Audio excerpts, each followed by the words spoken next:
Hello and welcome to my channel. I am Zodiac Bandit, and today we're going to be talking about episode 16 of Critical Role Campaign 3.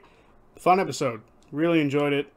I thought it was a nice short episode compared to previous ones. Lately they've been getting to like, I don't know, reaching that 5-hour mark, and some of them have been breaking it. So this one was only 4.5, which is still long, but still shorter than what it's been for the most part. At least that's what I feel anyway. Like the rest of them have felt super long, but this one was nice and 30 minutes shorter, which made it very easy for me to sort of ingest and get everything that I need to get for this recap. Excuse the voice cracks. Yeah, let's just get right into it.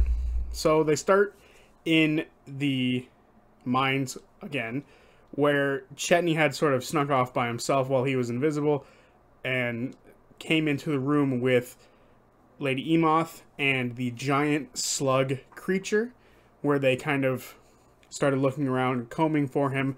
They kind of started speaking to him a little bit, and he gave them a misdirection with his name, and he started to slowly make his way out, and he informed the rest of the group, without being seen trying to sneak out. He came back to the rest of the group and informed the rest of them of the big hulking thing that he saw. They spent the next couple of minutes sort of planning out what they were going to do, in what order, who was going to go in first, and how to trap Lady Emoth, and see if they could just go in, get out, without suffering any casualties or anything like that. Eventually, it's kind of revealed that Lady Emoth and the slug creature can, in fact, hear them and what they're saying, or at least there's an implication that they can. So they decide, screw it. They divide up these beads, or little crystal-like things that the Green Seekers have, between Ollie, one of the Green Seekers, Chetney, and Imogen, because Imogen can catapult it. So they then go into the room, see the large slug like creature with a semi-human contorted torso, and it has 4 arms, a very deformed face, sunken eyes, missing a nose, I believe is how it was described as well. Very similar in some ways to the Nightmare King, which is something I picked up on basically as Matt was describing it. And she has this platform with these brimstone, things inside of them, which makes it levitate. She pulls a lever and bam, she begins to levitate, or she switches something on and it begins to levitate. So now this big hulking figure with like 90% of it still left on the wall, she like kind of split off from it, is now floating around, because I imagine that thing is probably extremely slow. She reveals her name is the Shade Mother, which prompted me to realize that I had been saying Shade Creepers wrong. I've been saying Shay Creepers, but from now on I will say it correctly. And they begin to fight. I don't typically break down combat, but there is a good portion of this episode dedicated to said combat, so I'm going to go over some bigger notes. First and foremost, right away, Chetney sneaks his way in and kind of gets himself in a position to trap Lady Emoth with these crystals that the Green Seekers gave them. And Fern immediately lights up the room with sunlight, the spell sunlight, which was a 60-foot radius, I believe is what they said. So basically lit up the entire room, and Lady Emoth sort of ran from where she was hiding, basically right up to Chetney, and Chetney was able to capture her almost immediately, which was perfect. After that, a few notable things happened.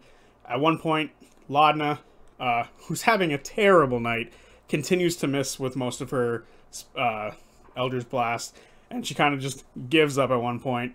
And then FCG goes over to one of these metal contraptions that are in the room, pulls the lever, and sort of begins to activate this Dremel drill, and it knocks over the platform that's in the middle of the room and kind of careens it down on top of Chetney after they get the crystallized Emoth kind of out of there and out of the way, of which she gets stuck at one point as they try to escape with her, but they have to jam her out.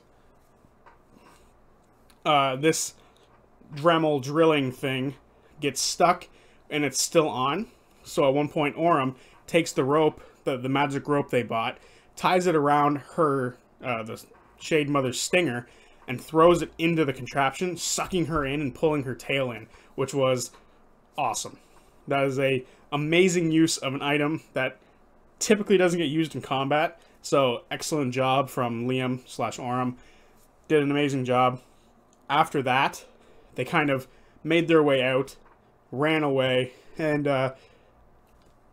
yeah, that's basically where combat ends. Everyone got kind of messed up, but no one went down, if I remember correctly. So everyone stayed positive this time and only dealt damage and didn't take a whole lot. Oh, and Sunlight from Fern was clutch because it gave all of these creatures disadvantage on everything. So, well, disadvantage on attacking them because they can't really see. They probably have some sort of Underdark vision issues, much like Drow have, which I can imagine might lead some people to think we're going to have a bit more Underdark-like stuff in this campaign, which I've already seen a couple of times on some comments. But after this fight in the room with the Shade Mother, they all escape. Fern ends up on top of the crystallized Emoth and sort of runs on top of it and like rolls it through the mine shaft. They make their way back to the elevator in which they came through before, killing a few shade creepers along the way. Almost said Shay again. They get in there, but they realize they can't all fit, so they throw the ball into the elevator. The ladies get inside and on top of the crystallized Emoth, and then the rest of the people, including the Green Seekers, all hop on top of the cage, where they have to make saves to not fall off. Luckily, they all succeed, with the exception of Ashton, who gets saved by Fern from getting crushed by the elevator and the wall. They make their way out. They're able to not be tracked or followed because they hear a large screech, and all of the shade creepers that were following them retreated. After that, they kind of make their way back to the surface and try to make their way sort of toward the higher levels of the Smolder Spire, where they kind of convince the Green Seekers to allow them to be honorary deputies of the Green Seekers, and Gus decides he is going to give them some badges next time he runs into them because he likes them. Chetney also convinces them not to rat out the fact that he is a werewolf to whoever he has to report to. So, lucky Chetney, he rolled a natural 20 on his persuasion check, and they're not going to write it in their report to whatever higher-ups they have. They begin walking with them through the town with Lady Emoth, who has kind of reverted her way back to being more human-like, but Matt describes it as she still has something off about her. And local townsfolk and guards are looking at this high figure of the spires in a ball with Green Seekers and a bunch of random people surrounded by them. And they elect it's probably best to split up the group, but the Green Seekers ensure the party, the Bell's Hells, that in their report they're going to detail the helpfulness that they had, and that they had that they had very little involvement to no involvement in the Moon Tower's explosion. We don't know exactly what they're going to put in the report, but it's basically like, yeah, you're good. We're not going to rat you guys out for being there. After that, the party decides they're going to go to the Soot and Swill, where Pretty is the cook. They make their way there. They have a tense interaction with Pretty, where he gives the girls a special meal that has an orange tinge to the gravy. Everyone else has basically the same meals, just not orange.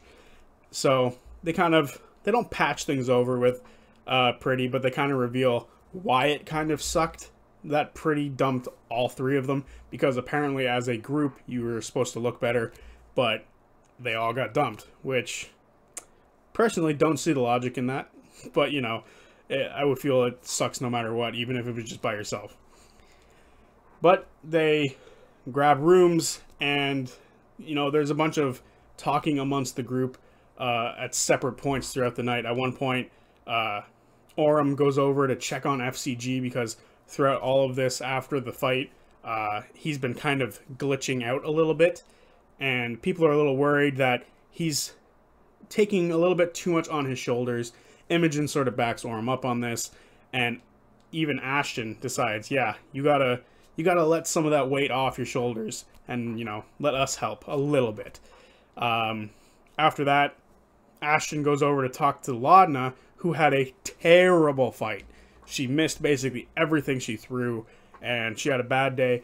And the advice or lesson that Ashton gave her is something I think everyone in real life should take away. And that was, at the end of the day, there isn't always going to be a lesson. You just got to get back up and try again. Do the exact same thing you did the next day and see if it works out that time. Because that is true. That was insane. And I thought Caduceus was supposed to be like the counselor that Taliesin made, but no, Ashton is also a very good counselor. It seems all of these Belle's Hell's characters have some sort of brokenness to them, and each of them are able to help out each other, which is rather nice. And it gives a different dynamic from every other group. Beforehand, there was always like one person who would shoulder it, but now a lot of these characters are like, no, I'll shoulder some of it too. You don't have to just sit there and, swell up with everything. Otherwise, you might get a Scanlan Shorthold moment. For those who have seen Campaign 1, you know what I'm talking about. But, of course, Chetney also kind of pulls his, his moves onto Fern and says, so when are we going to do this? This thing that's between us. And he says, that's why I got a room to myself. And she said, if you howl at exactly 3 a.m., not a minute sooner, not a minute later, I will come into your room and we will do whatever they're going to do.